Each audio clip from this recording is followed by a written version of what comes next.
குணசேகரன பார்த்தாலே நடுங்க வச்ச அந்த எதிர்சியல் வேர்ல்டுல பாத்தீங்கன்னா, இப்ப ஃபர்ஸ்ட் டைமா அவருக்கே பயம் காட்ட வந்திருக்காரு ஒருத்தரு. சின்ன வயசா இருக்கும்போது அம்மாவ அவன் கண்ணு முன்னாடியே இழந்துட்டான். அந்த ஒரு பையன் தான் இன்னைக்கு பழி வாங்குறதுக்கு ராவணனா திரும்பி வந்திருக்கான்னு தான் சொல்லணும். இந்த ராணா யாருன்னு தெரியுமா? இவரோட என்ட்ரிக்கு அப்புறம் எதிர்நீச்சல் சீரியல் தலைகீழ மாறிடுச்சு. சன் டிவில டெலிகாஸ்ட் ஆகுற எதிர்நீச்சல் சீரியல்ல குணசேகரன் தான் வில்லனா இருக்காரு அப்படின்றது எல்லாத்துக்குமே தெரியும். இப்ப அவருக்கே வில்லனா ராணா அப்படின்ற ராவணன் இன்ட்ரோ ஆயிருக்காரு. அவர் யாரு?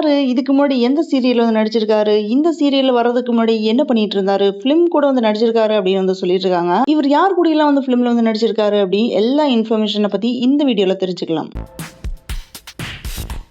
ஒரு காலத்துல சீரியல்னாலே வீட்ல இருக்கிற லேடீஸ் மட்டும் தான் பார்த்துட்டு இருந்த காலமெல்லாம் இருந்துச்சு. ஆனா அந்த தாட்டே இப்போ உடைஞ்சு போயிடுச்சுன்னு தான் சொல்லணும். வீட்ல அப்பாவும் சரி, அண்ணாவும் சரி, ஃப்ரெண்டு இந்த மாதிரி எல்லாருமே டிவி முன்னாடி உட்கார வச்ச சீரியல் தான் எதிர்நீச்சல். ஆனா அந்த சீரியலோட ஜேர்னி எவ்வளவு உணர்ச்சியா இருந்துச்சோ அதை விட செம்ம ஷாக்கிங்கா இருக்கு. இப்ப வந்திருக்கிற ராணா அப்படின்ற நியூ கேரக்டரை பார்த்தாலே ஃபியூ இயர்ஸ்க்கு முன்னாடி எல்லா ஆண்களுமே இந்த சீரியலை பார்க்க வச்ச பெருமை எதிர்நீச்சல் சீரியலுக்கு தான் இருக்குன்னு தான் சொல்லணும். வேற எந்த சீரியலுக்குமே இல்லைன்னு தான் நான் நினைக்கிறேன். எப்ப பாரு சீரியல் பார்த்துட்டே இருக்கிறே அப்படின்னு திட்டுறதும் அவங்கதான். அப்படி திட்டனவங்களே இப்ப சீரியல் பார்க்க ஸ்டார்ட் பண்ணிட்டாங்க. கேட்டா என்ன சொல்றாங்கன்னு பாத்தீங்கன்னா, வேற வழி இல்ல அதனாலதான் பாக்குறேன் அப்படின்னு வேற சொல்றாங்க. சரி அப்படின்ட்டு சேனல் மாத்தினா கரெக்ட் டைமுக்கு அந்த சீரியலை போட்டு ஃபர்ஸ்ட் எல்லாம் பார்த்துட்டு இருக்காங்க. அந்த அளவுக்கு அந்த சீரியல் மூலமா நிறைய பேர் என்ன பண்றாங்கன்னு பாத்தீங்கன்னா, அந்த கண்டினியூட்டி மிஸ் ஆகக்கூடாது அப்படின்ட்டு என்னதான் டென்ஷன் ஆனதோ இல்லைன்னா ஹையர் ஒபிஷியல் கிட்ட திட்டு வாங்கியிருந்தாலுமே சீரியலை பார்க்க மட்டும் மிஸ் பண்றதே இல்ல. என் கொலிக்குமே இப்படிதான் பண்ணுவாரு. அதனாலதான் நான் சொல்றேன். ஆனா இப்ப சிச்சுவேஷன் சேஞ்ச் ஆயிடுச்சு. எதிர்நீச்சல் சீரியலுக்கு இருந்த ஹைப் இப்ப சீரியலோட எண்ட்ல இல்லாம போயிடுச்சு. எதிர்நீச்சல் சீரியல் கண்டினியூஸா பார்த்தவங்களுக்கு ஒரு விஷயத்துல எப்பவுமே மனசுக்குள்ள கோவம் தான் இருக்கும். ஏன்னா இந்த குணசேகரன் மட்டும்தான் ஆல்வேஸ் ஜெயிச்சுட்டே இருக்கிறான் அப்படின்ற ஒரு கொஸ்டின் வரும். உமன் என்னதான் பிரேவா எவ்ரி டைம் துணிச்சலா வந்தாலுமே கடைசியில குணசேகரன் ஒரு பிளான் ஒண்ணு போட்டு எகெயின் அவங்க மேல வந்துடுவாரு. இதை பார்த்தா நிறைய பேர் மனசு உடைஞ்சு சோசியல் மீடியால கூட அவங்களோட கோவத்தை ரிவீல் பண்ணிருக்காங்க. கண்டினியூஸா வில்லனே சக்சஸ் ஆகுறதும் உமன் எவ்ரி டைம் தோத்து போறது எல்லாமே டிஸ்சாட்டிஸ்பாக்சனா தான் இருந்துச்சு. சம் பாயிண்ட்ல இந்த சீரியல் இனிமே பார்க்க முடியல அப்படின்ட்டு நிறைய பேர் லெஃப்ட் ஆயிட்டாங்க. அந்த டைம்ல பாத்தீங்கன்னா டிஆர்பியும் குறைஞ்சிருச்சு. எதிர்நீச்சலுக்கு இருந்த அந்த மாஸ் ஹைப் கொஞ்சம் கொஞ்சமா கம்மி ஆயிடுச்சு. அதனாலயே இந்த சீரியல் சடனா க்ளோஸ் பண்ணிட்டாங்க. ஆனா எதிர்நீச்சல் முடிஞ்சிருச்சு அப்படின்னு நினைச்சப்பதான் செகண்ட் சீசன் ஸ்டார்ட் பண்ணாங்க.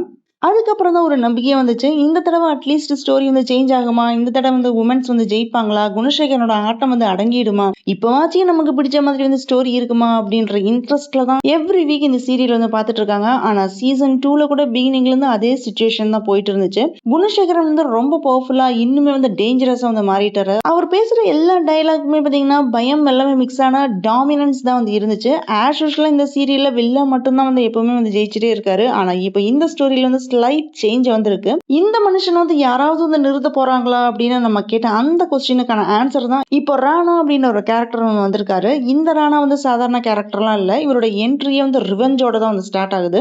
குணசேகரன் செஞ்ச ரொம்ப கொடூரமான பாவத்தோட உயிரோட இருக்கிற விட்னஸ் தான் ராணா.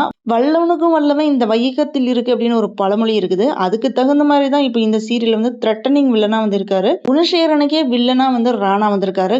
குணசேகரனோட 2வது வைஃப் ராணாவோட அம்மாவை ராணா சின்ன பையனா இருக்கும்போதே அவன் கண்ணு முன்னாடி குணசேகரன் குத்தி கொலை செஞ்சிருப்பாரு. அப்ப குணசேகரன் இருந்த ராணா மட்டும் எஸ்கேப் ஆயிருப்பான். அந்த ஒரு சீன் தான் ஒரு குழந்தையோட லைஃபே புரட்டி போட்டிருக்கும். அந்த வயசுல அம்மா காப்பாற்ற முடியாம ஹெல்ப்லெஸ்ஸா நின்ன அந்த சின்ன பையன் இப்ப பெரிய பையனா திரும்பி வந்திருக்கான். அவன் கண்ணுல கொஞ்சம் கூட பயமே இல்ல, கோவம் மட்டும்தான் இருக்குது. அவனோட மனசுல ஒரே ஒரு கோல் மட்டும்தான் இருக்கு. அது என்னன்னு பாத்தீங்கன்னா குணசேகரன் முடிக்கணும் அப்படின்ட்டு. சோ இப்ப ராணாவை ரொம்ப வேற லெவலுக்கு நம்மள நிறைய பேர் எக்ஸ்பெக்ட் பண்ணிட்டு தான் இருக்காங்க. ஏன்னு பாத்தீங்கன்னா குணசேகரன் ஃபர்ஸ்ட் டைமா யாரோ சேலஞ்ச் பண்ண வர்ற மாதிரி ஃபீல் ஆகுது. சோ ராணா எப்ப இந்த சீரியலுக்கு வருவான், அவன் வந்ததுக்கு அப்புறம் குணசேகரன் ஆட்டம் அடங்குமா அப்படின்ற எக்ஸ்பெக்டேஷன்ல தான் அந்த சீனை பார்க்கும்போது நினைச்சிருப்போம். இந்த சிச்சுவேஷன்ல தான் இப்போ குணசேகரன் அடக்க ராணா என்ட்ரி கொடுத்திருக்காரு. ஈஸ்வரி ஹாஸ்பிட்டல் இருந்து வந்ததுக்கு அப்புறம் குணசேகரன் பாத்தீங்கன்னா கொஞ்சம் சாஃப்டான மாதிரி தான் காமிச்சிருக்காங்க. சோ இந்த டைம்ல தான் ராணா அப்படின்ற ராவணன் என்ட்ரி ஆகுறாரு. இதனால ஸ்டோரி இன்னுமே இன்டென்ஸ் ஆக போகுது அப்படின்றதுல டவுட்டே இல்ல. சோ இவன் யாரா இருக்கும் அப்படின்ற எக்ஸ்பெக்டேஷன் நிறைய பேர் இருந்துச்சு.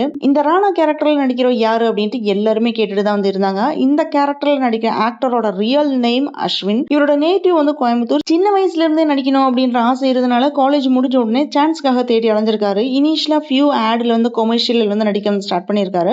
மாடலிங் மூலமா நிறைய பேருக்கு இவர் வந்து ஆல்ரெடி வந்து தெரியும். வசந்த் அண்ட் கோ மாதிரி நிறைய கொமர்ஷியல் வந்து நடிச்சிருக்காரு. அதுக்கப்புறம் சினிமாவிலையும் சின்ன சின்ன ரோல்ஸ் எல்லாமே பண்ணியிருக்காரு. விஜய் ஆண்டனி நடிச்ச பிச்சைக்காரன் 2 ஃபிலிம்லயுமே ஒரு சின்ன கேரக்டர்ல இம்பார்ட்டன்டான ரோல் வந்து நடிச்சிருக்காரு. சம் ஷார்ட் பிலிம்ஸ் அதே மாதிரி 5ஆம் வேதம் அப்படின்ற வெப் சீரிஸ்லயுமே அவரோட பெர்ஃபார்மன்ஸ் வந்து நோட்டீஸ் பண்ற மாதிரி தான் வந்து இருந்திருக்கு. இவர் ஒரு ஆக்டர் மட்டும் இல்ல, டப்பிங் ஆர்டிஸ்டாவும் வேலை செஞ்சிருக்காரு. அதனாலதான் இவரோட வாய்ஸ் மாடுலேஷனுக்குமே பாத்தீங்கன்னா ஒரு தனி வெயிட் இருக்குன்னு தான் சொல்லணும். ராணா கேரக்டருக்கு வந்து அந்த ரஃப்னஸ், கோவம், பெயின் எல்லாமே வந்து நேச்சுரலாவே வந்து செட் ஆகுது. இந்த சிச்சுவேஷன்ல தான் இப்ப இந்த எதிர்நீச்சல் சீரியல்ல ராணாவோட என்ட்ரி இந்த சீரியல்ல வந்து என்ன மாதிரியான ஸ்டோரி வந்து மூவ் ஆகும் அப்படின்றத நம்ம வெயிட் பண்ணி தான் வந்து தெரிஞ்சுக்கணும். இவ்வளவு நாளா எல்லாரையுமே ஆட்டி படிச்ச குணசேகரன் இனிமே இன்எஸ்கேப்பபிள் சிச்சுவேஷன் வந்து ஸ்டக் ஆயிட்டாரு. அம்மாவோட டெத்துக்கு வந்து ராணா தான் அப்படின்னு சொல்ற பிளேம் வந்து அக்செப்ட் பண்ணுவானா, இல்ல குணசேகரன் எகெயின் எல்லாரையுமே ஏமாத்தி வந்து ஜெயிச்சிருவாரா, ராணா வந்ததுக்கு அப்புறம் குணசேகரன் உண்மையாவே வந்து தோத்து போயிடுவாரா, இல்ல இதுக்கு மேல இன்னொரு ட்விஸ்ட் எதுவும் வருமா, எதிர்நீச்சல் ஸ்டோரியில இனிமே நடக்க போற இன்சிடென்ட்ஸ் எல்லாமே ஷாக்கிங்கா தான் வந்து இருக்க போகுது. ஆனா ஒரே ஒரு விஷயம் மட்டும் வந்து கன்ஃபார்ம், எதிர்நீச்சல் சீரியல் பாத்தீங்கன்னா லாங் டைம்க்கு அப்புறம் ஒரு ஹியூஜ் எக்ஸ்பெக்டேஷனா வந்து ராணா வந்து கிரியேட் பண்ணியிருக்காரு. இந்த வீடியோ பாக்குற நீங்க ராணா கேரக்டர் வந்து குணசேகரனுக்கு ஏத்த மாதிரி தான் வந்து இருக்கா அப்படின்ட்டு உங்களோட பதிவுகளை வந்து கமெண்ட் பண்ணுங்க. தேங்க்ஸ் ஃபார் வாட்சிங் திஸ் வீடியோ. உங்களுக்கு இந்த வீடியோ பிடிச்சிருந்தா லைக் பண்ணுங்க, ஷேர் பண்ணுங்க, சப்ஸ்கிரைப் பண்ணுங்க. See you all in the next video.